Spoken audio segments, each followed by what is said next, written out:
আসসালামু আলাইকুম এভরিওয়ান।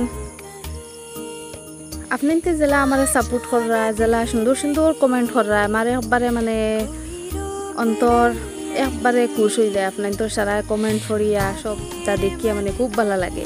জেলা আপনাদের আমার সাপোর্ট করা, ওলা সাপোর্ট করবা, আপনাদের সারা দিল থেকে শুক্রিয়া জানাইলাম। সকালবেলা উঠে গেলাম, উঠে সকাল করে নাস্তা বানাই দিলাম, চাউলের গুঁড়ি দিয়ে রুটি বানাইলাম, চা দিয়ে খাই দিলাম, একবারে সিম্পল। তারপরে রান্দাত লাগ গেলাম, রান্দাত একটু লাল হদু বাজি হরিয়ার আর কুমড়া দি মাছ দিয়ে রান্ধিম। তারপরে রান্ধিতে তো আর গুড়া লাগি যায়, তো খাই নিলাম বিস্কুট। অত কষ্ট করে রান্ধিলাম, দেখো এখন কিন্তু আর খাওয়া যাইতো না। হাজবেন্ডে লইয়া একজন বিরিয়ানি, এখন কৌসান খাইতাম হারমোনি বাদ এগুন দেখিয়া তো আর জানেও হইতো না। তো খাই নিলাম, খাই নিলাম একটা ফানতে 3 ভাগ করে দিয়েছি, 3বারে খাইমু। তারপরে লইয়া ইল্লা হাজবেন্ড দোয়াত গেছিলাম, আমরা মাদ্রাসার দোয়া হতো, তাই দোয়া থেকে এইতে সময় আমরা লাগিয়ে লইলা জুলাফি খাইলাম।